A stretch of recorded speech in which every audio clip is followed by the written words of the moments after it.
erst durch diesen Weg wirklich im Außen und im Innen alles anzuschauen, was da ist und zu sortieren. Dient mir das? Brauche ich das noch? Tut mir das gut? Und wenn nicht, mich dann davon zu lösen. Erst dadurch bin ich in einen Zustand gekommen, der mir Zugang verschafft hat zu Mut, Selbstbewusstsein, aber auch zu dieser inneren Stimme. Egal auf welchem Weg gerade die anderen sind, ob wir auf dem richtigen Weg sind, auf dem eigenen richtigen Weg, das können immer nur wir selbst spüren. Mindseed mit Leon Heimann. Adina Markovs ist Minimalismus-Coach und Spiegel-Bestseller-Autorin. Aber wenn du bei Minimalismus an Verzicht, leere Wohnungen und strenge Regeln vielleicht denkst, dann wird dich dieses Gespräch wahrscheinlich überraschen. Denn Adina sieht Minimalismus nicht als Verzicht, sondern als die Fähigkeit, immer wieder zu erkennen, was wirklich wichtig ist und den Mut zu haben, alles andere loszulassen. Ich wollte mit ihr sprechen, weil wir in einer Welt leben, die uns ständig vermittelt, dass mehr automatisch besser ist. Mehr Besitz, mehr Erfolg, mehr Wachstum. Aber was, wenn genau das oft nicht zu mehr Zufriedenheit führt? Wir sprechen darüber, warum Konsum viele unserer Bedürfnisse nur kurzfristig erfüllt, wie Besitz unser Denken beeinflusst und weshalb echte Veränderung damit beginnt, Ballast abzuwerfen, im Außen wie im Innen. Und wenn dir der Kanal und diese Gespräche hier gefallen, dann würde ich mich wirklich sehr darüber freuen, wenn du den Kanal einmal abonnieren würdest, natürlich kostenlos auf Spotify oder YouTube. Dann unterstütze uns und sorgst dafür, dass wir weiterhin solche Gespräche führen können.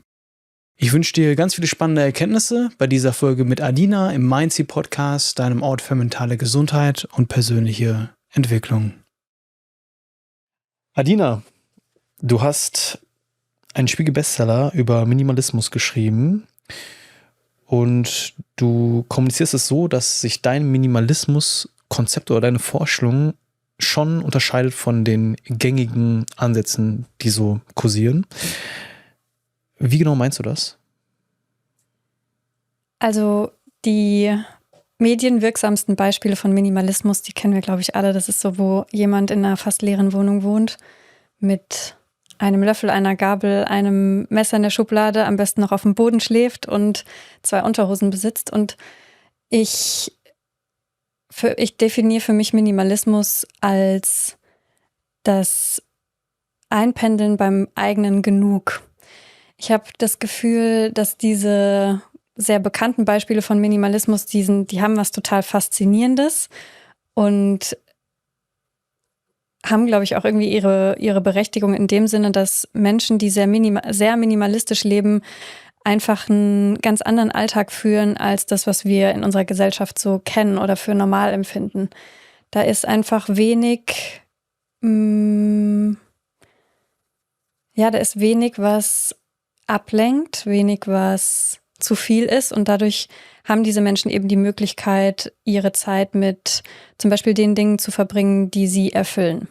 Und ich glaube aber, oder ich habe die Erfahrung gemacht, dass es eben nicht dieses Extreme und nicht diese extreme Form von Minimalismus braucht, um die Vorteile von Minimalismus zu erleben. Für mich ist, also wenn man bei mir zu Hause reinkommt, dann ist es jetzt nicht so, dass die Leute denken, ach du meine Güte, wurdest du ausgeraubt, sondern es ist natürlich weniger als vielleicht normale oder andere Menschen in meinem Alter, mit meinem Beruf und so weiter. Aber es ist, ja, ich habe alles, was ich brauche. Ich habe mehr als was ich brauche, aber ich habe eben nichts, was ich nicht brauche. Also einfach das, was viele Menschen über die Jahre ganz von alleine ansammeln und sich nie die Frage stellen, passt das eigentlich noch zu mir heute? All das habe ich in den letzten Jahren aussortiert. Das heißt, wenn man bei mir zu Hause reinkommt, dann sind da wirklich nur die Sachen, die ich benutze, die ich brauche, die ich schön finde. Und meine Wohnung ist im Vergleich zu diesen klassischen, ich nenne es jetzt einfach mal klassischen Minimalismus-Wohnungen, warm, gemütlich, würde ich sagen.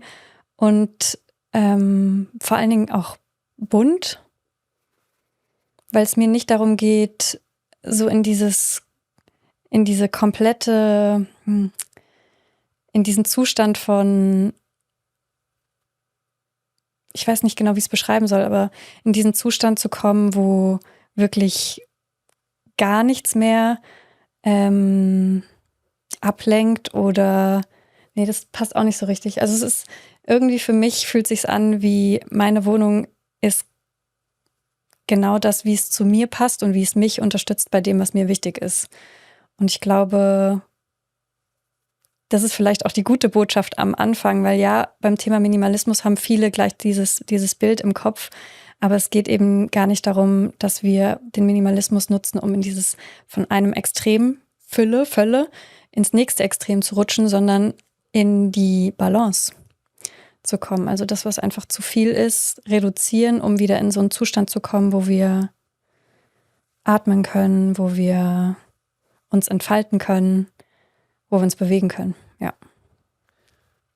Und du sprichst ja nicht nur über Minimalismus in Form von dem, was im Außen ist, also zum Beispiel in der Wohnung, sondern du sprichst ja auch über minimalistische Gedankenansätze zum Beispiel.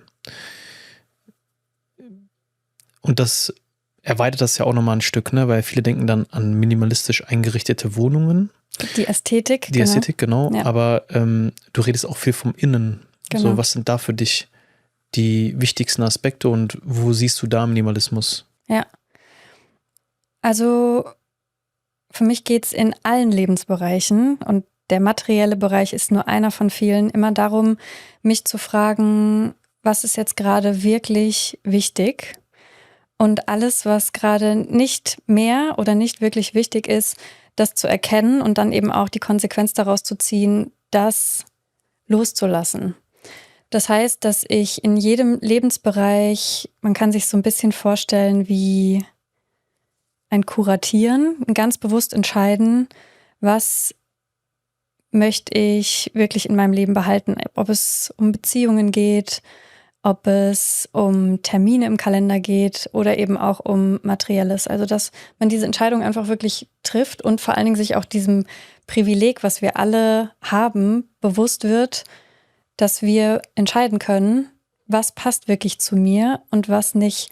Ganz oft habe ich das Gefühl, Menschen stellen sich diese Frage gar nicht mehr, weil wir rutschen, und da war ich auch, wir rutschen alle irgendwie früher oder später in dieses Gefühl oder in diesen Zustand rein, dass wir zurückblicken auf viele Entscheidungen, viele Erfahrungen. Wir haben einen Beruf, wir haben vielleicht eine Beziehung und oft halten wir hatten es vorhin, oft halten wir nur im Urlaub oder an so besonderen Momenten, wo wir mal rauszoomen, inne und reflektieren, passt das eigentlich gerade noch so für mich?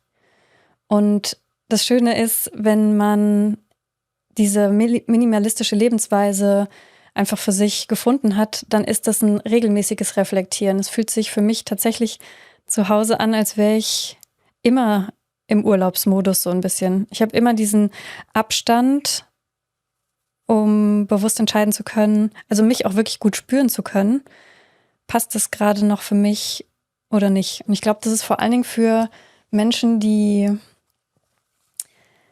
sehr sensibel sind, dazu zähle ich mich auch, nochmal besonders wichtig, weil Menschen, die sehr feinfühlig sind, einfach schnell in so einen Overload-Modus kommen.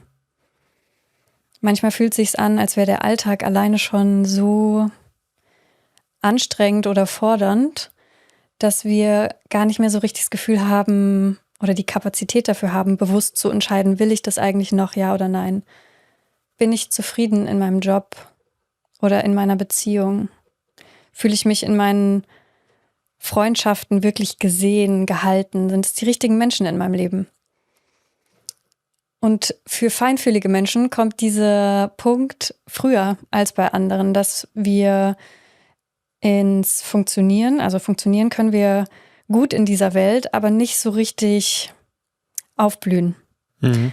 Und gerade für Menschen, die sehr feinfühlig sind, ist es umso wichtiger, in diesen Zustand zurückzukommen, wo wir uns wirklich gut, wo wir erblühen können. Also alles, was zu viel ist und uns in diesem Overload-Modus, in diesem Überlebensmodus, es klingt immer so krass, aber im Prinzip ist es ein Überlebensmodus, in dem sich unser Körper die ganze Zeit befindet, einfach nur, weil wir einen Alltag haben, in dem wir so eingebunden sind, dass wir gar nicht mehr so richtig in der Lage sind, zu gestalten. Endlich ist es soweit. Ich gehe mit Mindseed auf Live-Podcast-Tour. Dieses Jahr wage ich den Schritt aus dem gewohnten Studio direkt zu euch auf die Bühne. Ich freue mich riesig drauf, dieses Herzensprojekt gemeinsam mit wunderbaren Gästen wie Dr. Jan-Uwe Rogge, Verena König, Dr. Britta Papay und Lutz Ulrich Besser live zu moderieren. Ihr werdet als Community fester Bestandteil der Show. Ihr könnt euch aktiv am Gespräch beteiligen und wenn ihr mögt, sogar selbst zu uns auf die Bühne kommen. Euch erwartet also kein klassischer Frontalauftritt, sondern ein gemeinsames Erlebnis auf Augenhöhe mit Raum für echten Austausch, auch über die Show hinaus. Ich kann es kaum erwarten, euch persönlich in Berlin, Hamburg, Stuttgart und Düsseldorf zu sehen.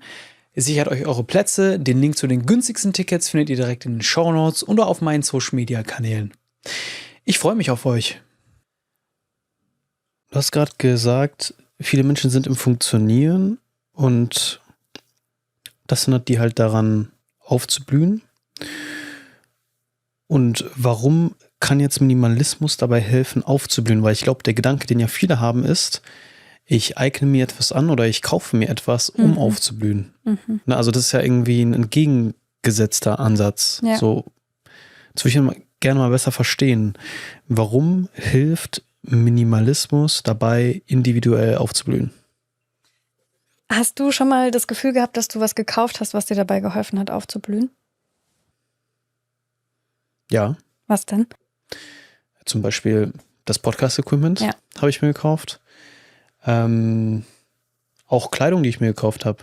Also die mir einfach, wo ich mich wohlfühle, jeden Tag.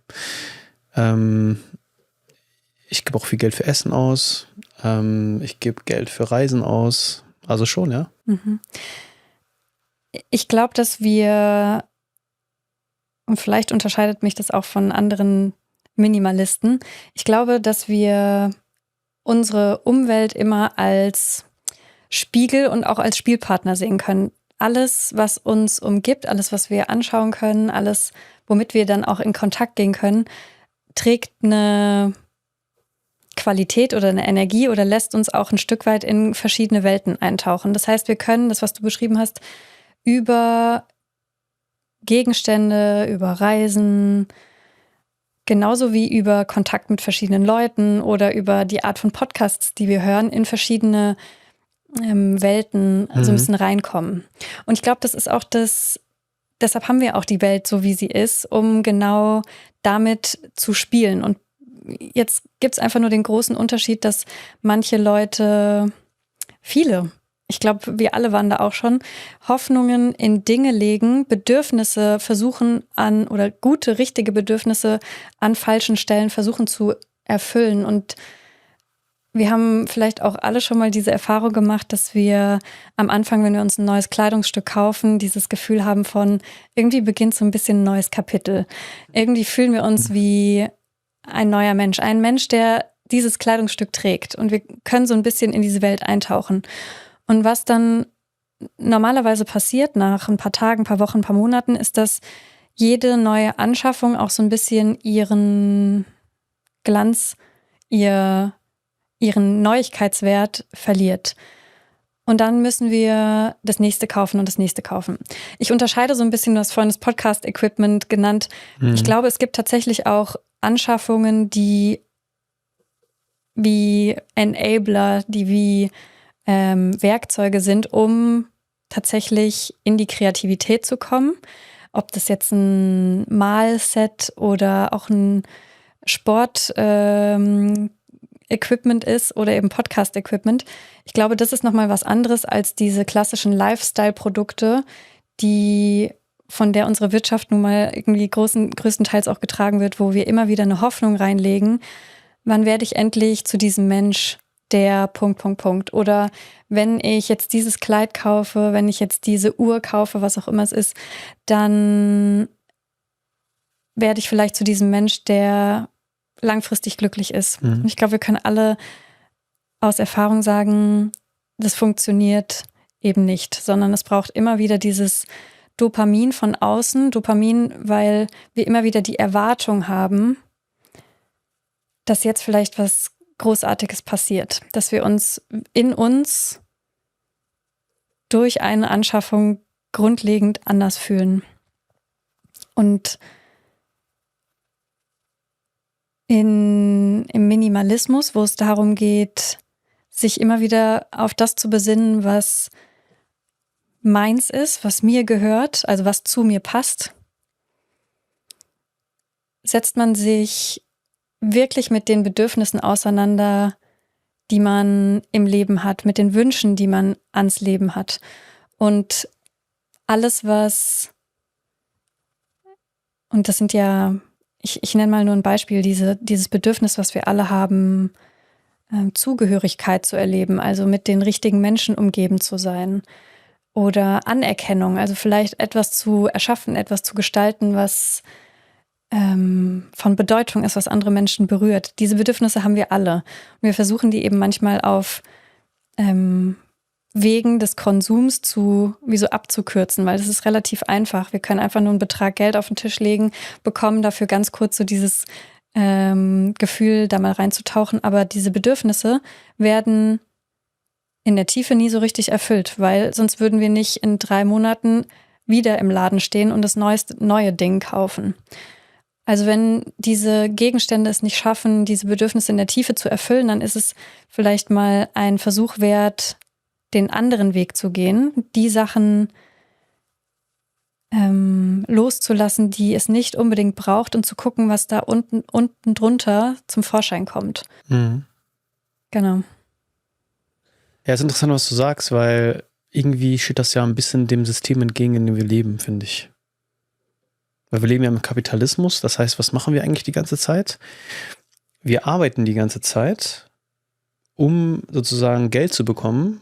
Und von diesem Geld ist ja nicht nur, dass wir davon nur überleben, sondern davon kaufen wir uns dann Sachen. Genau. Und das führt dann wiederum dazu, dass andere das ja die ganze Zeit erstellen müssen, diese Produkte. Und dann die andere Seite, die immer konsumiert. Und dann ist das immer so, das ist ja wie so ein Kreislauf. Ja. Man erstellt die ganze Zeit irgendwas und konsumiert wieder was. Man erstellt. Und was du jetzt sagst, ist ja so ein bisschen dem entgegengestellt, ne? Ja. Ja, man hat dadurch ein kleines bisschen die Möglichkeit, auszusteigen. Es geht gar nicht darum, diesem ganzen System, das können wir auch gar nicht, den Rücken zu kehren. Auch ich brauche Klamotten, auch ich kaufe Essen, auch ich fahre in den Urlaub. Aber ich glaube, viele von uns haben ja heutzutage so diese Vorstellung, sich ein Tiny House zu kaufen und in den Wald zu ziehen. Einfach, weil viele von uns das Gefühl haben, es ist ja so ein Rad, was sich immer schneller dreht und was nie aufhört und wo wir alle früher oder später das Gefühl haben, es nimmt auch kein Ende. Es hat dieses Gefühl von, ich fühle mich richtig angekommen, haben wir ja gar nicht, wenn wir immer wieder versuchen, über dieses kaufen, produzieren, uns darüber zu verwirklichen. Ja, also ich hatte gestern auch ein Gespräch mit meinem Coach Thomas und wir haben auch über sowas in der Art gesprochen, ja, wo wir auch über den Podcast gesprochen haben und wo es hingehen soll und ich gesagt habe, ja, ich möchte, dass der auch weiter wächst und dann hat er zu mir gesagt, ja, Wachstum ist unendlich. Also Wachstum ist einfach unendlich. Und die Frage ist eigentlich, also wenn du dieses Bedürfnis hast und bei mir, ich habe dieses Bedürfnis, dass ich den Podcast schon weiterbringen möchte und den auch wachsen lassen möchte als eigenes System. Und ich glaube, es ist nichts falsch daran, dass man auch in seinem Leben vielleicht sich ausweiten möchte, das wachsen lassen möchte in jeglicher Form. Das muss ja nicht nur materialistisch sein, kann aber auch materialistisch sein. Und die Frage ist aber, glaube ich, für mich persönlich, wie schaffe ich das nachhaltig zu gestalten, ohne mich auszubeuten. Ja. Und ich persönlich, ich weiß nicht, wie es dir geht, ich komme oft an so einen Punkt, wo ich darüber nachdenke, ist es nachhaltig, wenn ich merke, es ist gerade nicht mehr nachhaltig. Also ich muss oft an so einen extremen Punkt kommen. Ich teste oft in meinem Leben so die Grenzen aus und dann merke ich, ja, okay, nee, das ist es nicht. Ja. Und dann sozusagen reevaluiere ich neu und merke, okay, ich werde mein Leben jetzt ein bisschen nachhaltiger dementsprechend ausrichten. Ich weiß nicht, wie war das bei dir? Du hast dich ja super intensiv mit diesem Thema beschäftigt. Wird ja auch irgendeinen Grund gehabt haben, oder? Ja. Also, du hast gerade das Thema Wachstum angesprochen. Ich glaube, das liegt in jedem von uns, ist es veranlagt, dass wir Menschen nach Wachstum, nach Ausdehnung, nach Weiterentwicklung und Entwicklung, wirklich sowas, auch dieses Bild finde ich so schön, da wird etwas ausgewickelt oder ja, entwickelt. Und ich glaube, deshalb funktioniert dieses System, in dem wir leben, auch so gut, weil uns wurde glauben gemacht, dass Wachstum und Anhäufung irgendwie das Gleiche ist. Weil Wachstum, so wie wir es heute oft sehen, wenn es so aussieht, dass ganz viele Dinge angehäuft werden, dann denken Leute, ich habe schon richtig was geschafft in meinem Leben. Meine ganzen Regale sind voll und ich habe 2 Autos und was auch immer. Aber was ist wirklich Wachstum? Wachstum, so definiere ich es, ist für mich ein Gefühl von, dass ich über mich hinaus wachse. Nicht, dass meine Schublade über sich hinaus wächst oder der Inhalt meiner Schublade. Ich finde, ein gutes Beispiel ist so, kam mir gerade das Bild von einer Pflanze. Man denkt ja auch nicht, krass, die Pflanze ist so schön, weil die so riesig ist, sondern weil die ihren eigenen Charakter hat und mit ihren eigenen Farbkombinationen und die so ausgereift ist, also weil die einfach reif ist. Weißt du, was ich meine? Und ich sehe das genauso. Für mich ist auch Wachstum zum Beispiel, ja. Ich rede darüber, weil das gerade auch bei mir ein Thema ist im Leben.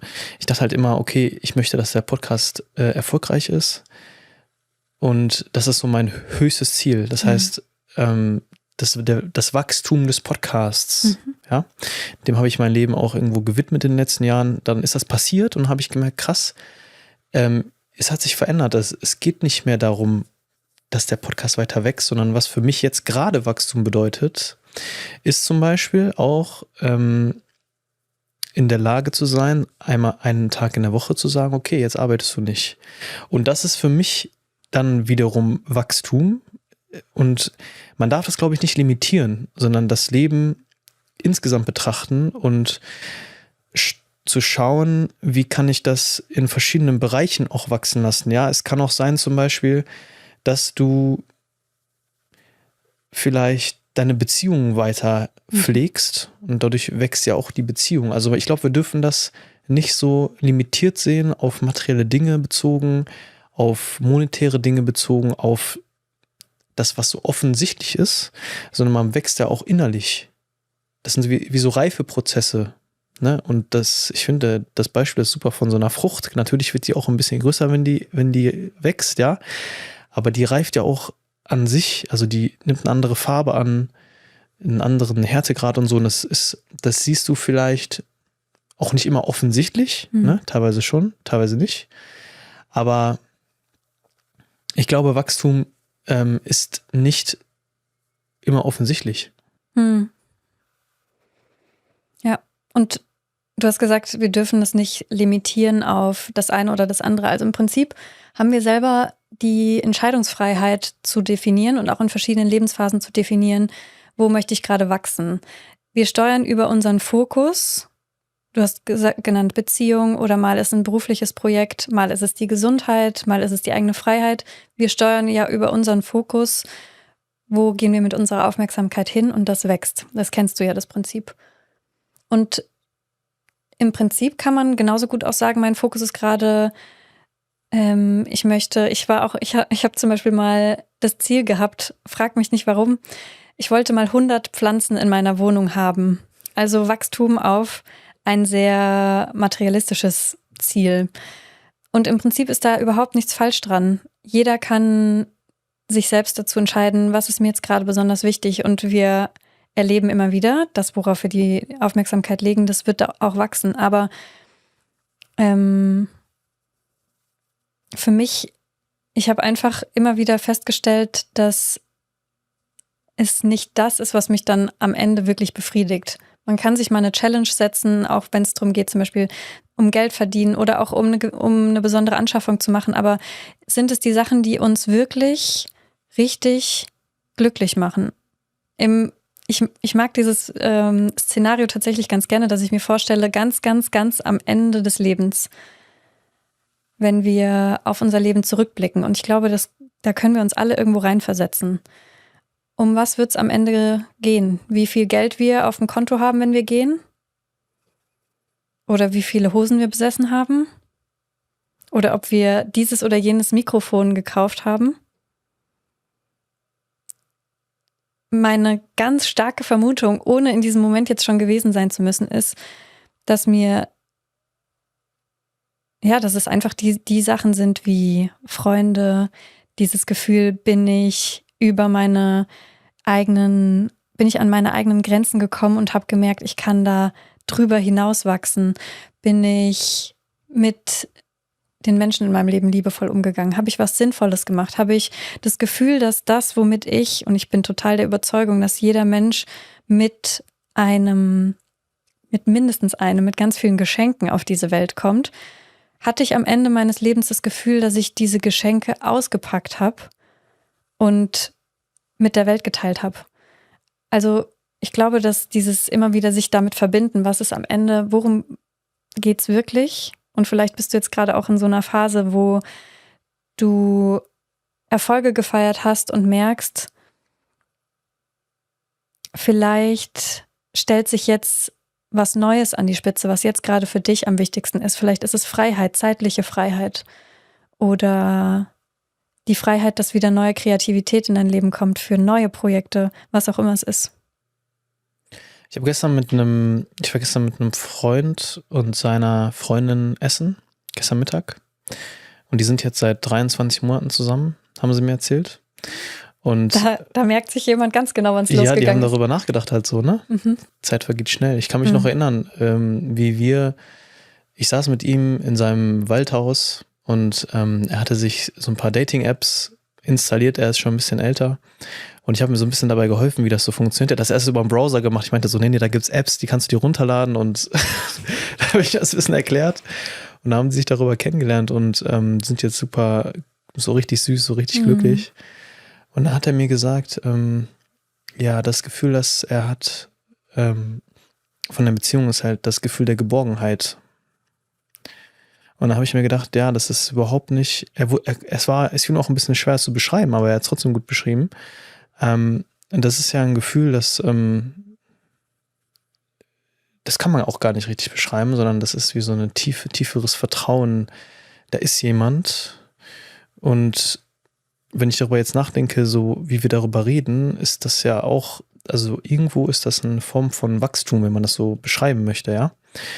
Da haben sich zwei Menschen dazu entschieden, ich investiere meine Energie in dich, haben sich immer wieder getroffen und immer wieder ihr Bestes gegeben, da eine gute Beziehung aufzubauen.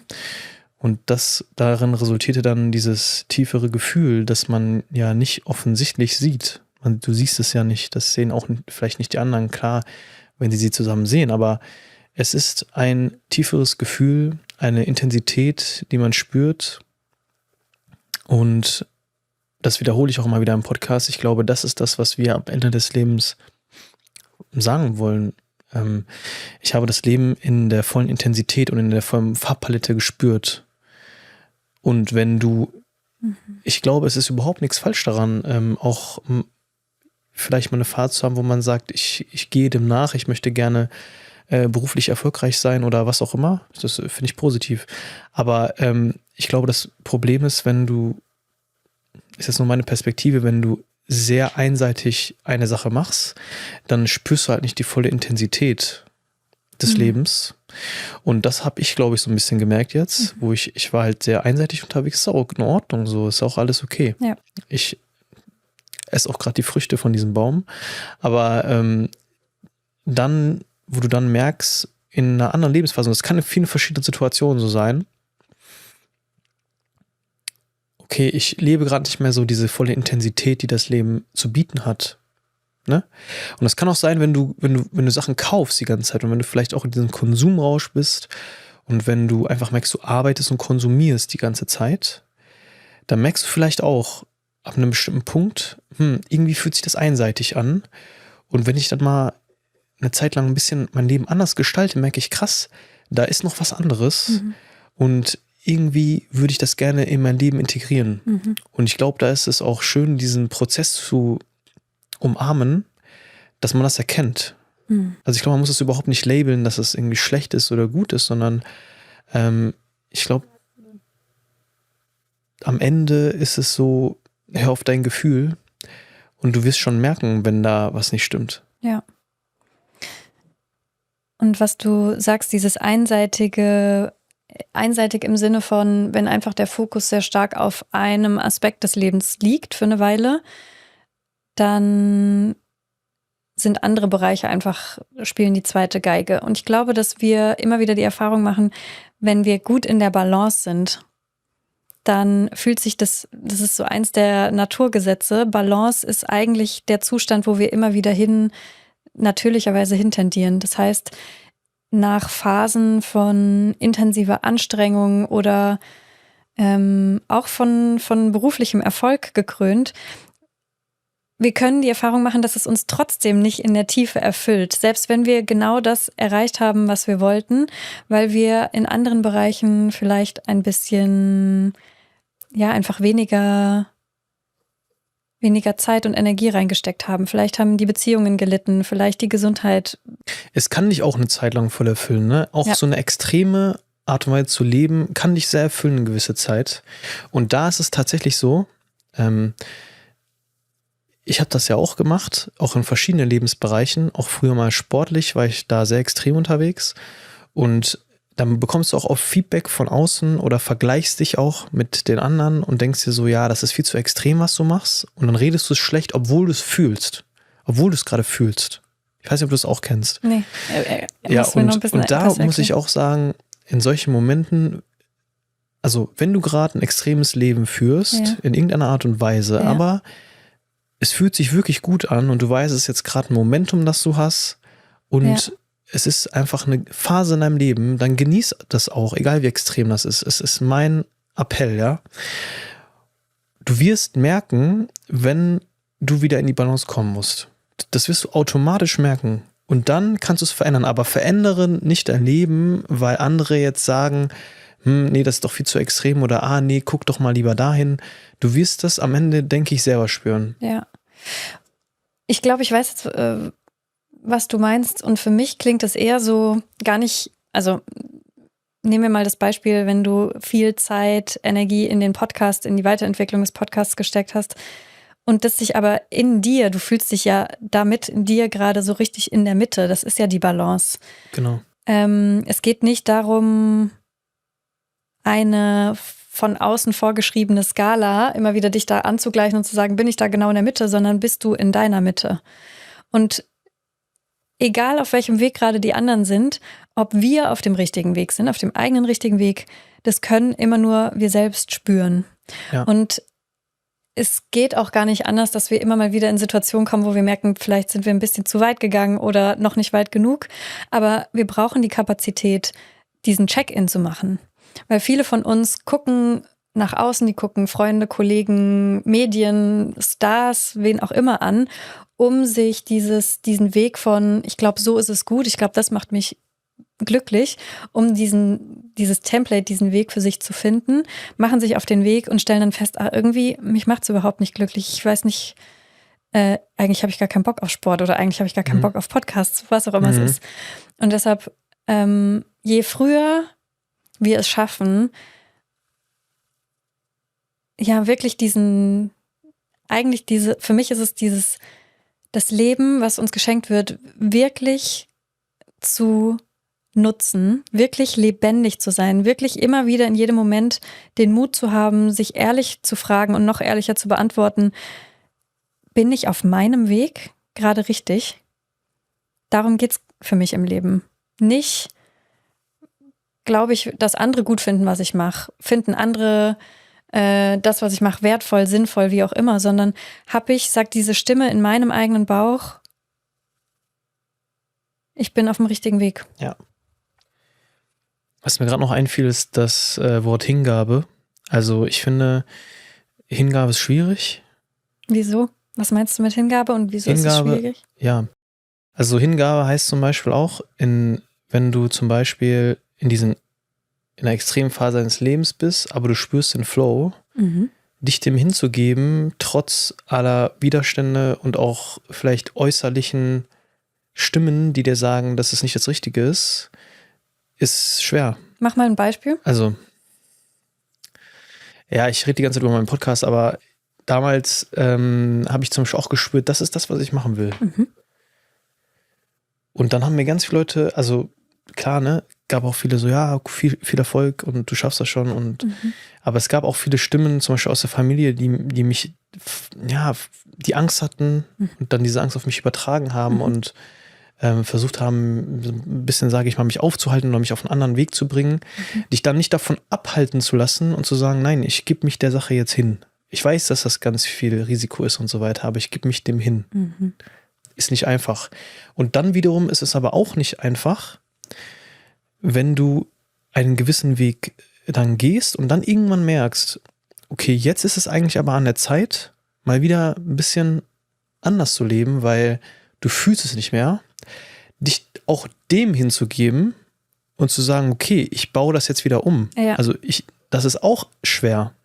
Ja. Und das meine ich damit.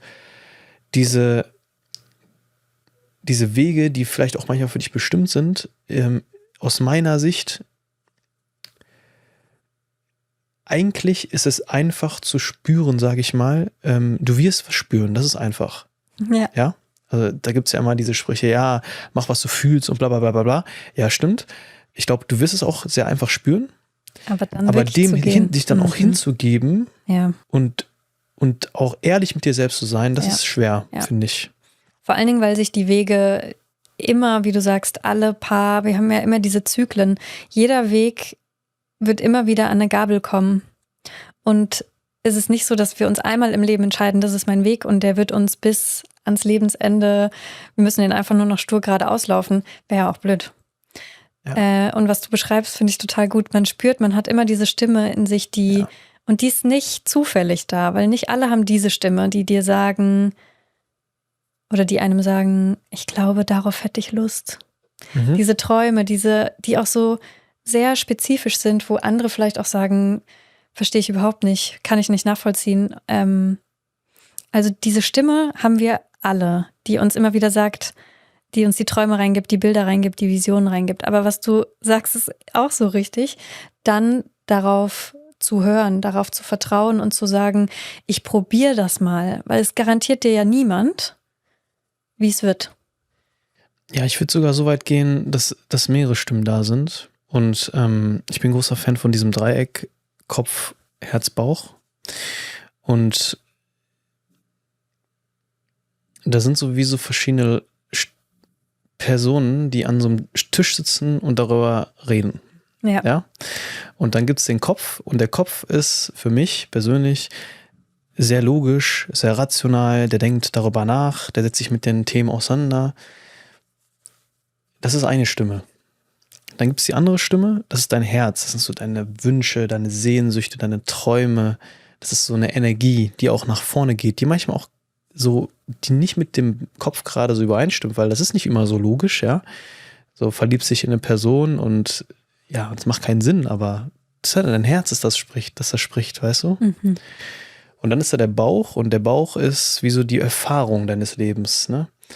Das ist die Stimme, ne, die ganzen Erfahrungen, die du gesammelt hast in deinem Leben, resultieren dann in deinem Bauchgefühl und das gibt dir so eine gewisse Richtung. Und dann gibt es aber Situationen, wo dein Herz dir sagt, oh, das will ich machen. So, okay? Es ist ja interessant, dass es 3 Stimmen sind, weil das heißt, normalerweise gibt es eine klare Richtung, weil 2 gegen 1 sind. Weißt du, was ich meine? Aber dann gibt es Situationen, da sagt dein Herz dir, boah, da will ich hin. Und der Kopf sagt, nee. Mach mal weiter hier so wie bislang, weil das funktioniert. Und dein Bauch hat aber keinen Erfahrungswert, weil es ist eine neue Situation. Das heißt, dein Bauch ist immer so ambivalent. Und dann fühlst du dich, aus meiner Perspektive, dann bist du in einer Situation, wo du nicht sicher bist. Weil es gibt nicht, da ist gerade nicht 2 gegen 1, sondern da ist 1 gegen 1 und einer ist ambivalent. Ja. Und das ist der Moment, der schwierig ist, finde ich. Ja. Ja. ich befinde mich ja auch gerade an so einer Weggabel. Mhm. Und ich würde sagen, dass ich mich an dieser Weggabel schon seit 2-3 Jahren, dass ich immer wieder an diese Gabel herantrete. Es geht ganz konkret darum, bei mir beruflich, ich bin noch in Teilzeit festangestellt und habe so das auf der einen Seite und habe meine Selbstständigkeit auf der anderen Seite. Und mein Herz sagt schon so lange, ich weiß doch eigentlich, was ich machen will. Und mein Kopf und auch mein Bauch, weil der ist auch dafür da, mich sicher zu halten, sagt, ja, aber ich kann jetzt nicht komplett in die Selbstständigkeit gehen, weil es ist unsicher. Wie soll ich mein Geld verdienen? Gerade verdiene ich noch nicht genug damit. Was, wenn es nicht funktioniert? Was, wenn mein Traum platzt? Und ich bin, wie gesagt, schon seit 2-3 Jahren immer wieder an dieser Weggabel. Und es ist interessant zu merken, wie sich das auch verändert. Ich glaube, dass wird viel drüber gesprochen, unser Nervensystem ist ja das, wo alles Kopf, Herz, Bauch, wo alles dann doch irgendwie für mich wieder zusammenkommt. Das, was unser Nervensystem in der Lage ist zu halten, wir können auch nur diese Entscheidungen treffen, die sich für unser Nervensystem am Ende sicher anfühlen. Wird sich's immer, also jede Entscheidung, vor allen Dingen große Entscheidungen, die fühlen sich immer ein bisschen, da ist immer ein Teil dabei, der wird sich unsicher anfühlen. Es geht ja auch gar nicht anders. Wir haben, wie du gesagt hast, die meisten Entscheidungen haben wir einfach in diesem Leben so noch nicht getroffen. Das heißt, wir wissen nicht, was passiert. Da gibt es immer einen Teil in unserem Körper, der sagt, es ist nicht sicher, bleib lieber da, wo du bist und was du kennst. Aber jetzt komme ich zurück zum Minimalismus, was mir total geholfen hat. Und manchmal wünschte ich könnte Menschen, die ich noch nicht so lange kenne, die könnten einmal sehen, wie ich vor ein paar Jahren war, bevor ich mich mit dem Thema Minimalismus beschäftigt habe. Da war ich einfach überhaupt nicht in der Lage, gewisse, wo ich heute sagen würde, herzverbundene, mutige Entscheidungen zu treffen. Ich war überhaupt nicht in der Lage, mich überhaupt zu fragen oder überhaupt den Gedanken zu erlauben, kann ich meinen Job kündigen? Kann ich doch nicht machen. Oder kann ich mich von meinem Partner trennen? Das geht doch nicht. Oder kann ich in eine neue Wohnung ziehen? Für mich ist Minimalismus sowohl im Außen als auch im Innen nach wie vor. Und ich habe Therapie, Coachings, Wochenendseminare, Wochenseminare, alles Mögliche gemacht. Aber und ich glaube auch, ich habe viel verstanden, aber erst durch diesen Weg wirklich im Außen und im Innen alles anzuschauen, was da ist und zu sortieren, dient mir das? Brauche ich das noch? Tut mir das gut? Und wenn nicht, mich dann davon zu lösen. Erst dadurch bin ich in einen Zustand gekommen, der mir Zugang verschafft hat zu Mut, Selbstbewusstsein, aber auch zu dieser inneren Stimme. Und du hast vorhin gefragt, wieso ich dazu gekommen bin, mich mit dem Thema Minimalismus jetzt schon seit so vielen Jahren zu befassen. Ich komme voll aus dem Gegenteil. Also ich bin aufgewachsen mit um mich herum Existenzängste, diese Gedanken von, es wird nicht reichen oder es ist nicht genug, wir müssen gucken, dass wir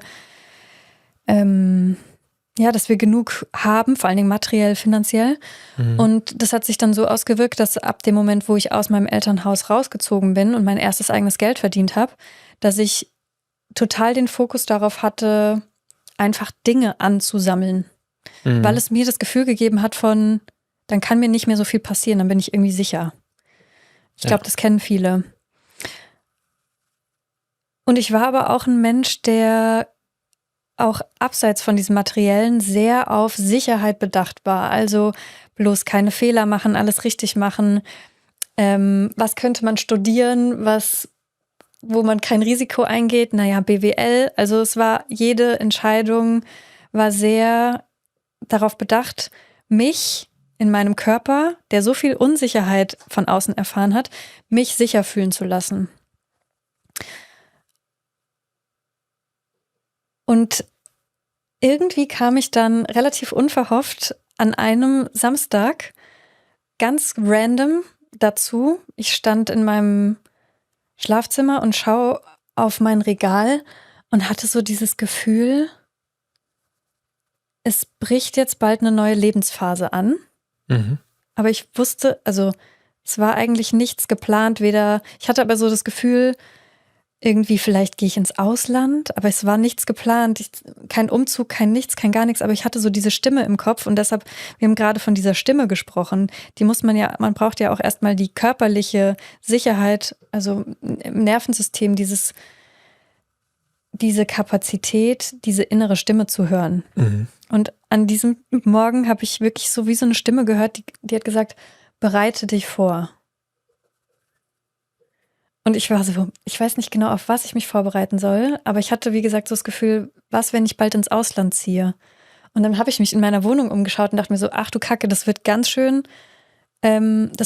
schön aufwendig, wenn ich jetzt meine Wohnung auflösen muss, weil da ist so viel Zeug drin, ich war ja noch nicht alt, was ich mit meinen gut 20 Jahren angesammelt hatte, aus diesem Sicherheitsbedürfnis heraus. Und dann dachte ich, scheiße. Also ich weiß zwar noch nicht genau, was jetzt passiert und wann, aber ich bereite mich jetzt wirklich auf diesen neuen Lebensabschnitt vor und entscheide jetzt schon, damit ich es dann nicht unter Druck machen muss, was würde ich jetzt mitnehmen, wenn ich jetzt von da, wo ich gerade wohne, ins Ausland oder irgendwo anders hinziehe. Wenn jetzt eine neue Lebensphase beginnt, was würde ich jetzt noch mit über diese Schwelle nehmen und was würde ich loslassen? Mhm. Und ich habe noch an diesem Tag angefangen, in diesem Regal alles einzeln in die Hand zu nehmen und mir wirklich mit diesem Szenario, was es nicht gab, im Kopf zu entscheiden, wenn ich jetzt umziehen würde, würde ich das mitnehmen oder nicht. Mhm. Und dann hat sich das, also es war wirklich ziemlich random, dann hat sich das so schnell, so gut angefühlt für mich, so befreiend, so erleichternd, zu wissen, ich bin jetzt vorbereitet, es kann jetzt losgehen. Ich weiß zwar noch nicht was, aber es kann jetzt losgehen, dass ich das Gefühl hatte, das hat sich so selbst belohnt und ich bin durch meine ganze Wohnung, nicht nur einmal, ich bin über die Jahre immer wieder durch jeden Bereich durchgegangen, immer wieder mit diesem, und es waren am Ende gar nicht Jahre, aber komme ich gleich nochmal drauf, immer wieder mit dieser Frage in diesen neuen Lebensabschnitt, mit diesem Neuanfang, mit dieser Schwelle im Kopf, was würde ich jetzt heute nochmal so mitnehmen? Und was brauche ich nicht mehr? Und im Nachhinein habe ich das Gefühl, dass durch dieses Bereite dich vor, ich war dann vorbereitet auf was auch immer, es war wie so ein Neuanfang mitten im Leben, dass dadurch die ganzen Veränderungen, die danach in mein Leben kamen, ich habe meine Festanstellung reduziert, um weniger zu arbeiten, so wie du das jetzt auch machst, einfach nur einen Tag für mich, einfach weil ich brauche nicht mehr Geld und mehr Zeug. Von Umzug, von berufliche Möglichkeiten, diese Selbstständigkeit, die ich jetzt seit ein paar Jahren mache, rund ums Thema Minimalismus, all das war eine Folge von, ich habe mich vorbereitet auf was Neues. Und dadurch kommt dann dadurch kam dann diese Veränderung, also das Neue eben in mein Leben. Und ich habe das Gefühl, dass diese Qualität damals zwar ihren Anfang genommen hat, aber dass diese Qualität immer noch in mir drin so verankert ist, sodass ich nicht in jedem Moment, aber ziemlich schnell spüre, wenn mein Weg, auf dem ich gerade bin, eine Biegung nimmt. Ich bin vorbereitet. Ich habe nicht viel, was mich hält oder was es mir total schwer macht, von jetzt auf morgen neue Entscheidungen zu treffen. Aber, und jetzt komme ich zurück zu dieser Weggabel, an der ich im Laufe der letzten Jahre immer mal wieder stand.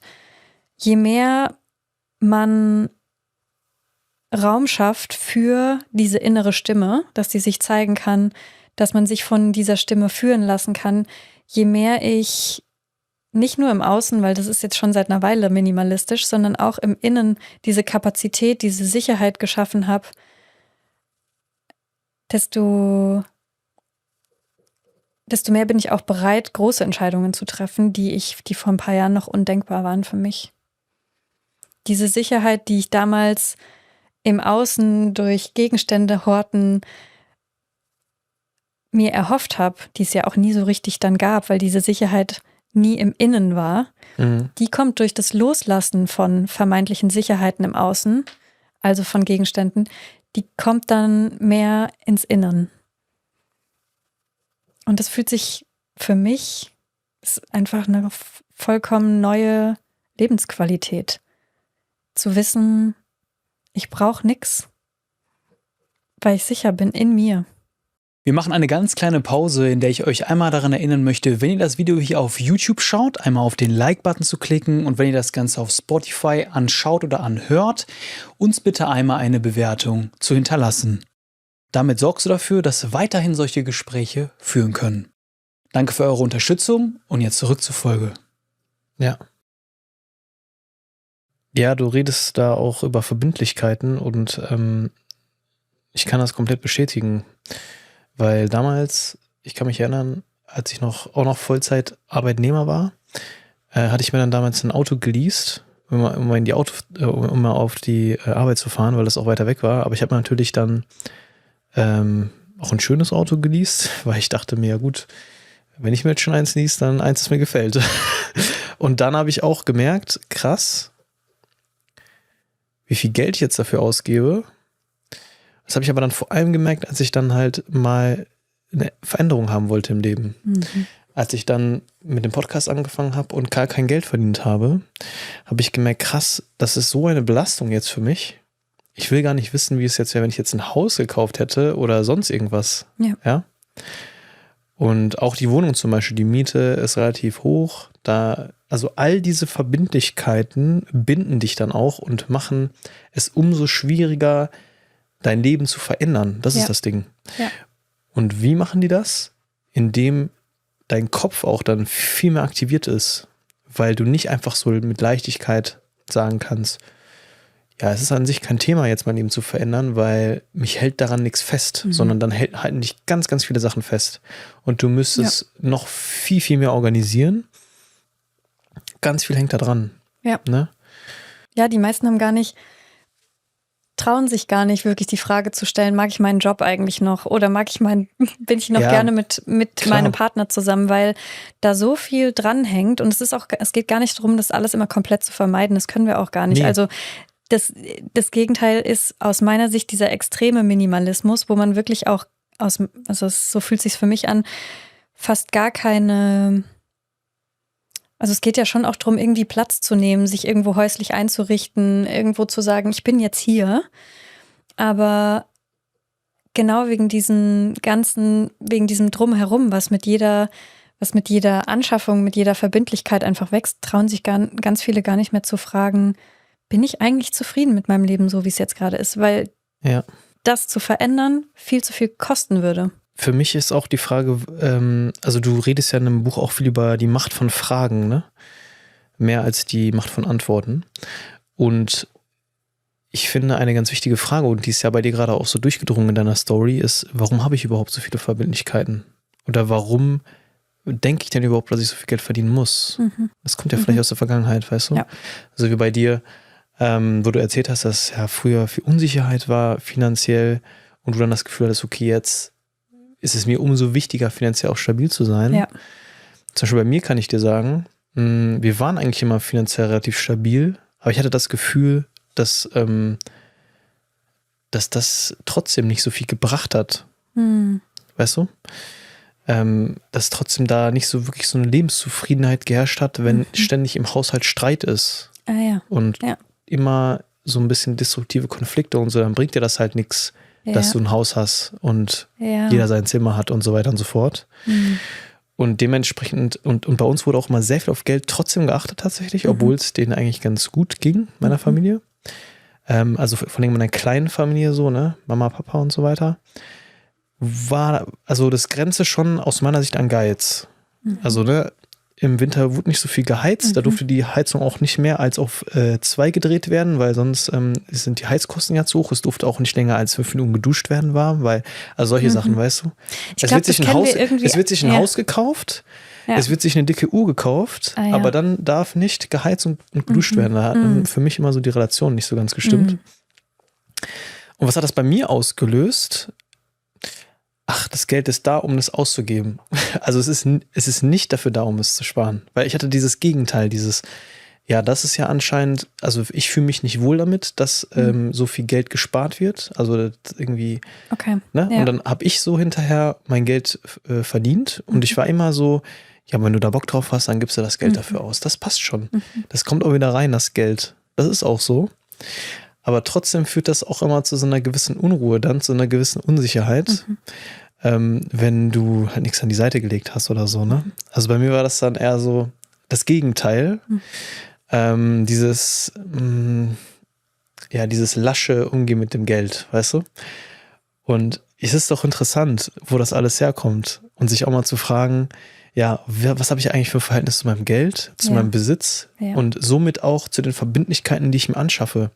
Schaffe ich mir die jetzt an, weil ich da wirklich Interesse habe und mir das einen Mehrwert für mein Leben gibt? Oder ist das vielleicht einfach nur irgendwie so ein Bedürfnis oder vielleicht auch eine gesellschaftliche ein Standard, den ich da irgendwie erfüllen will? Ich glaube, das ist das ist für mich eigentlich das, und das kommt, finde ich, in deinem Buch auch gut rüber, sich diese Fragen einfach zu stellen. Also es ist eigentlich der Punkt, sich die Fragen zu stellen, warum will ich das eigentlich? Ne? Also es spricht ja nichts dagegen, dass du ein Haus hast und ein Regal voll mit Büchern, wenn das für dich stimmig ist. Ja, aber vielleicht ist es ja gar nicht für dich stimmig. Ja. Vielleicht ist es ja irgendein alter Wunsch oder irgendein alter Familienauftrag, den du da gerade erfüllst. Genau. Darum geht es irgendwie so ein bisschen.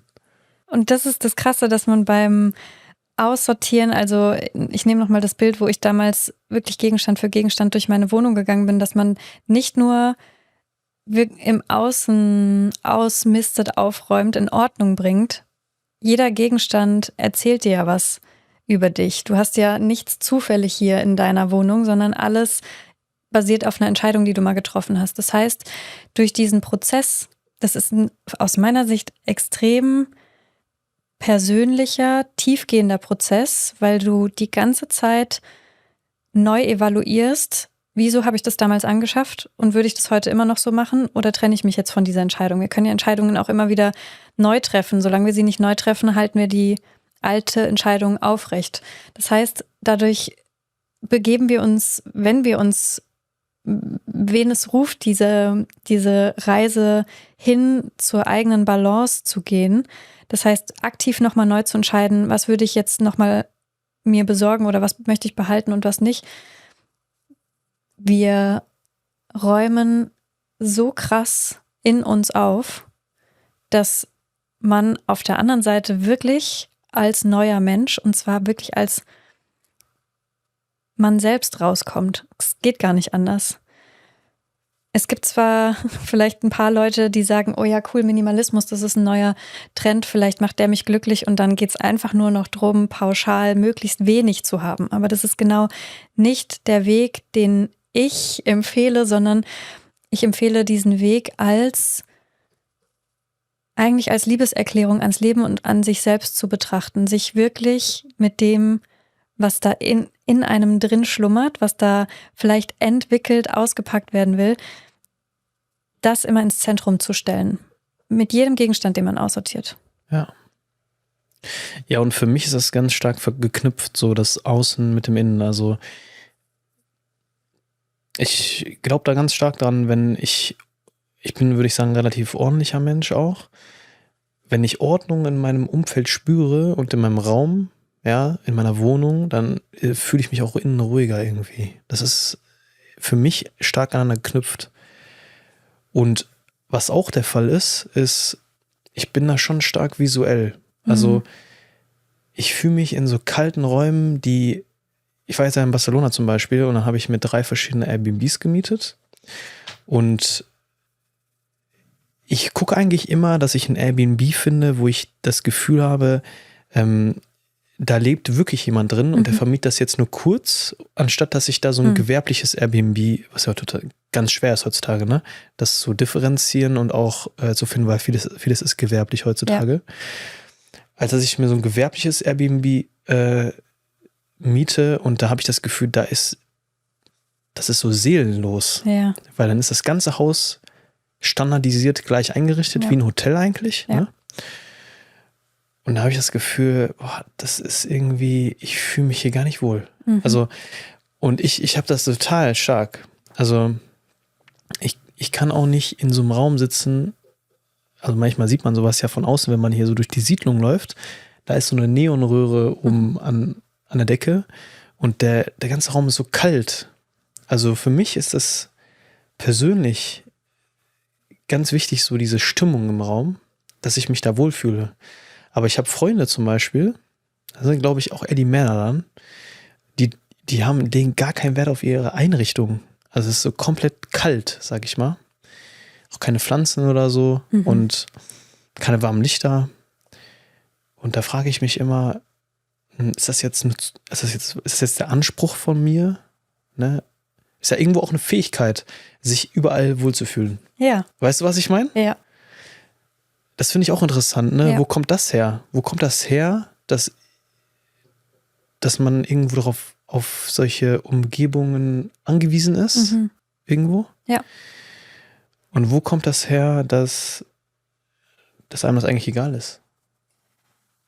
Und knüpft vielleicht ein bisschen an deine Anfangsfrage an, wo du sagst, Minimalismus ist halt nicht eine Gabel, ein Löffel, ein Messer und eine Neonröhre. Ja. Sondern ich fühle mich trotzdem wohl. Ja. Ne? Das ist eine Frage, die ich mir lange gestellt habe. Ich habe auch mal mit Philipp Ruland darüber gesprochen hier im Podcast und dann meinte er mir, und voll schön eingerichtet hier deine Wohnung. Ist irgendwie was ich noch lernen darf. Und dann hat er gesagt, das hat aus seiner Sicht auch was mit so Selbstfürsorge zu tun. Und ich glaube, da kommen wir auch wieder auf die Feinfühligkeit. Ich glaube, es gibt einfach, und da ist keine Wertung drin, es gibt Systeme, also ich bezeichne jetzt mal uns Menschen als ein System, die offener sind, durchlässiger sind und welche, die eher geschlossen sind. Und es hat beides Vor- und Nachteile. Aber gerade Menschen, die sich als feinfühlig oder sensibel bezeichnen, die einfach viel von ihrer Umgebung mitbekommen, egal ob das die Menschen im Raum sind oder eben auch die Einrichtung, gerade für solche Menschen hat es auch nochmal viel mehr Effekt, wenn die äußere Umgebung, also zum Beispiel das eigene Zuhause, reduziert ist, so wohnlich ist oder so schön ist, dass du hast vorhin so schön gesagt, dass es sich stimmig anfühlt. Stimmig im Sinne von das Innen und das Außen zusammenpasst. Ich glaube, Menschen, die ein eher geschlossenes System haben, da ist es wirklich, die haben einfach eine größere Toleranz, die kannst du mehr oder weniger überall hinsetzen, die haben eine Festigkeit in sich und das ist auch was Wertvolles. Und die können vielleicht auch mit mehr Gerümpel im Zuhause trotzdem ihre Ziele gut erreichen oder sich gut fühlen. Aber ich glaube eben gerade, dass Menschen, die viel spüren, dass gerade die davon profitieren, dass es im Zuhause klar, ruhig, warm ist und auch überhaupt nochmal zu spüren, was ist mir denn eigentlich wichtig? Das bedeutet ja auch schon, dass man einen Zugang dazu haben muss, was ist mein Geschmack? Was brauche ich, damit ich mich wohlfühle? Das ist auch nicht selbstverständlich, dafür überhaupt ein Gespür zu entwickeln. Also ich glaube auch dieses System mit offen und geschlossen ist auch vielleicht eine Übungssache. Wie oft gehe ich in Dialog mit mir selbst? Wie gut kann ich hören? Jetzt nicht im Sinne von übers Ohr, sondern innerlich, was ich brauche. Das ist irgendwie interessant, ne? Weil ich war auch in Barcelona mit einem meiner besten Freunde und der ist halt, ich würde jetzt mal sagen, ja, der hat nicht so viel Zugang zu seinen Gefühlen, der redet da auch gar nicht drüber. Ne? Wenn irgendwie mit seiner Freundin Schluss ist, dann ja, ist halt so. Ist halt, genau richtig, ja, ist halt so. Und ja, wenn ich den frage, ja, wie fühlst du dich damit? Was ist denn da wirklich passiert? Und so, ne, dann fällt es mir total schwer, darüber zu reden. Interessanterweise wir haben mal einmal zusammen MDMA genommen, dann fällt es ihm gar nicht schwer, darüber zu reden. Ne? Also das ist irgendwie, scheint das ja auch, das scheint schon was zu, das scheint schon was zu sein, aber er hat wie so eine Blockade, er hat wie so die Tür ist nicht offen und ich krieg die auch nicht auf. Ja. Also ich krieg die einfach nicht auf. So. Und da habe ich auch gemerkt, zum Beispiel, er legt zum Beispiel auch nicht so viel Wert darauf, was er dann, also auf den Genuss des Essens zum Beispiel. Haben wir immer so gemerkt, so mein Teller, sein Teller. So, wir haben uns ein bisschen jeder für sich Frühstück gemacht, weil er wollte was anderes essen als ich. Und ich nehme mir so eine halbe Stunde und mache mir so Porridge und dann mache ich so, mir ist auch so die Reihenfolge wichtig, weißt du? Ich mache dann erstmal noch den Skir so eine Schicht drauf, dann Schicht Banane, dann ein bisschen Himbeeren, dann ein bisschen Nüsse, dann Schokolade so. Und die Reihenfolge ist auch wichtig, weil dann schmeckt das gut, weißt du? Und er ist einfach so, er isst so den Skir so aus dem Plastikding so. So von wegen, es muss einfach wirken, es muss nicht schmecken. Ja. Und das ist auch so, und ich werte das auch überhaupt nicht, ne? Also er ist damit so komplett zufrieden. Er ist auch bescheidener als ich, muss man einfach mal so sagen. Er ist auch mit weniger zufrieden als ich. Also er ist dann auch einfach zufrieden mit dem. So. Er nimmt auch so, ihm ist es egal, so von der Umgebung, wo wir sind. Er ist zum Beispiel auch nicht gerne im Urlaub. Ich wechsle total gerne so meine Orte auch mal und wenn ich im Urlaub bin, so inspiriert mich das alles und er ist so, ich muss nicht in Urlaub führen. Mir gibt es nichts. So. Und das ist interessant und das ist, glaube ich, ein wichtiger Punkt aber, weil du hast gesagt am Anfang, dass gerade so sensible Menschen vielleicht auch davon profitieren, sich zu fragen, was sind denn meine Bedürfnisse? Also brauche ich das oder brauche ich das nicht? Ne? Ich würde auch mal gern zurückkommen zu den Fragen, die du ja auch im Buch stellst und wo du ja sagst, dass die Fragen eigentlich das kräftigste Tool sind da, um sich da so ein bisschen zu hinterfragen. Was würdest du sagen, sind die wichtigsten Fragen, weil so der Kern von dem, den du ja heute sozusagen geäußert hast, ist, was ist für mich wichtig? Ist ja eine Frage, ne? Und was wünsche ich mir von meinem Leben? Also was sind Fragen, die man sich stellen kann, um darauf eine bessere Antwort zu bekommen? Also genau, die wichtigste Frage und vielleicht aber auch eine schwere Frage, wenn man sie sich noch nicht so oft gestellt oder auch beantwortet hat, ist eben, wie möchte ich leben? Was möchte ich von meinem Leben?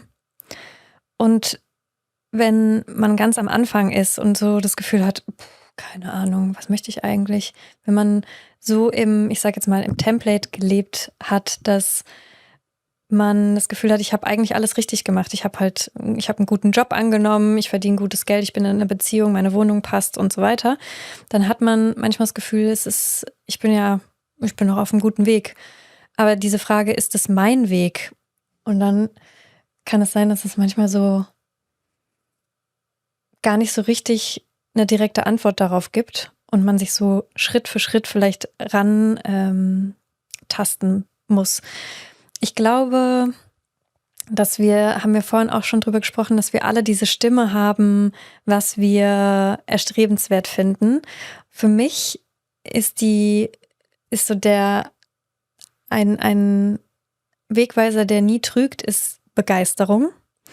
Alles, was mich interessiert, inspiriert, begeistert, alles, wo ich einfach Bock drauf habe, das ist für mich ein ganz klares Indiz, das ist nicht zufällig, weil nicht jeder hat Bock auf die gleichen Sachen, ein ganz klares Indiz, dass da in die richtige Richtung geht. Und das kann man jetzt im Prinzip auf jeden Lebensbereich anwenden, egal ob es Beruf, Beziehungen und Wohnort, alles Mögliche ist.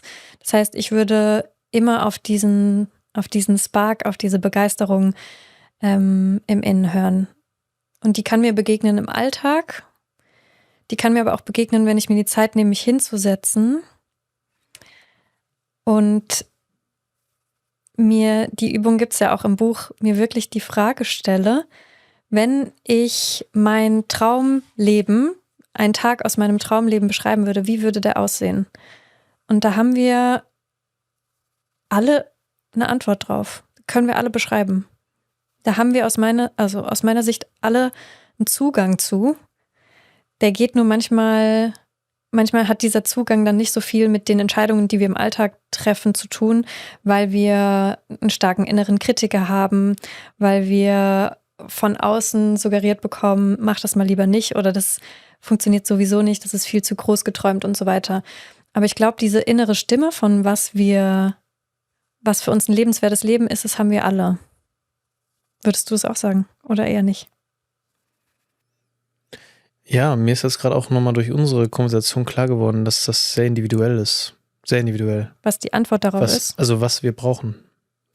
Also was wir persönlich brauchen, ist sehr individuell. Und wir wachsen halt auf in einer Gesellschaft, die gefühlt normt. Ja. Und dann wächst du in dieser Norm auf, ja, auch an der Schule wird ja nicht individuell meist auf einen Eingang, sondern für alle dasselbe. Ne? Ja. Dann auch im Studium ist es auch so.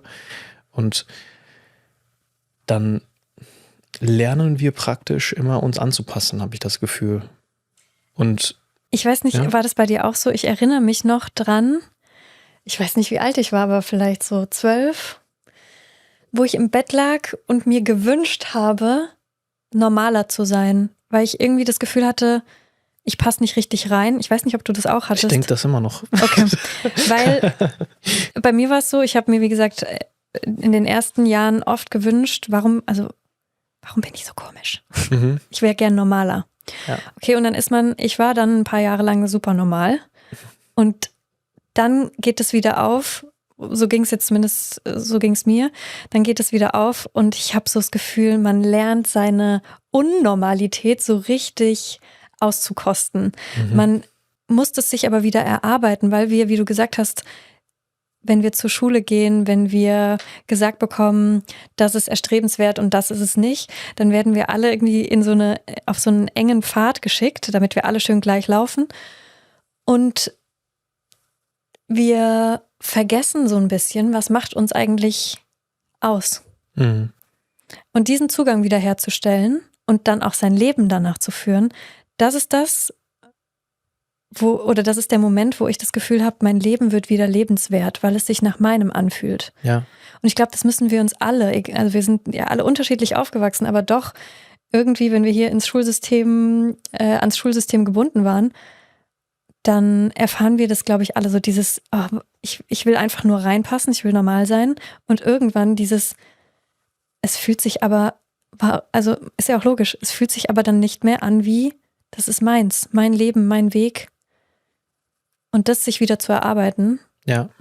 ist, glaube ich, der lohnenswerteste Weg, den man in diesem Leben einschlagen kann. Wieder die Mut zur Einzigartigkeit herausfinden, wie so ein kleiner Bergarbeiter auszugraben, zu entwickeln, was steckt da alles in mir? Was möchte raus, aber wurde du brauchst einen sicheren Job und du brauchst eine klassische Wohnung und am besten noch Haus, Familie, Auto, Hund. Was steckt unter diesen ganzen Erwartungen, die Gesellschaft uns suggeriert oder die Templates, die unsere Gesellschaft uns suggeriert, was steckt da unten drunter, was gar nichts davon wissen will, von diesen klassischen Erfolgspfaden? Was ist das, was dich wirklich einzigartig macht, was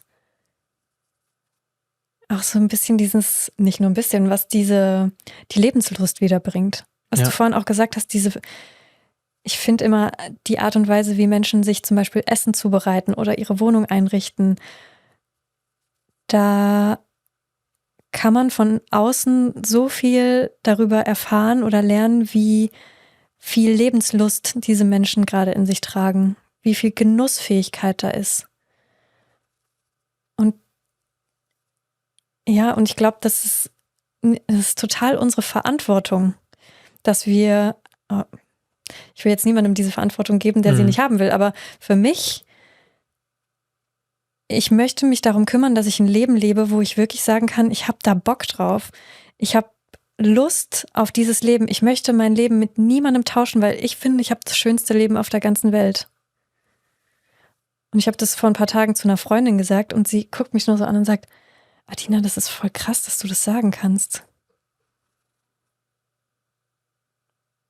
Für mich ist das für mich ist das, also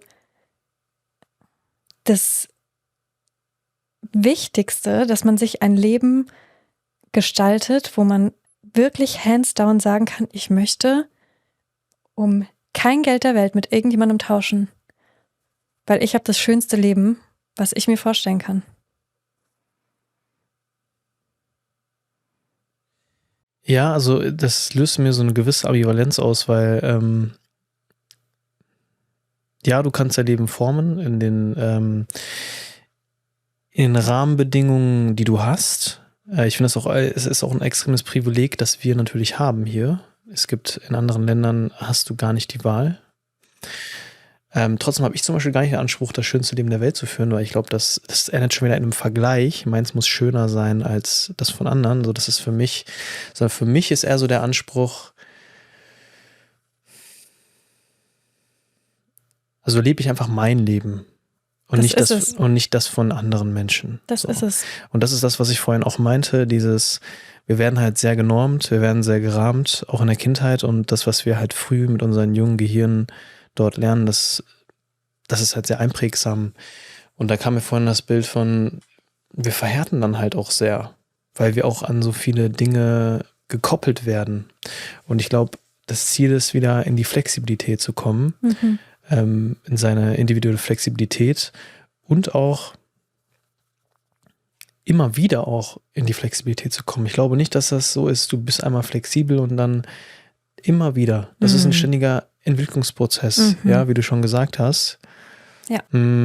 Aber auch die Schönheit in dem Prozess zu sehen, weil das ist also nicht nach so statischen Plateaus sich zu sehnen, sondern immer wieder auch bereit zu sein, sich weiterzuentwickeln. Ich glaube, gerade heutzutage ist das noch viel wichtiger als früher, weil früher waren viele Sachen, habe ich das Gefühl, langsamer, statischer und es ist sehr schnelllebig geworden, auch unser Leben.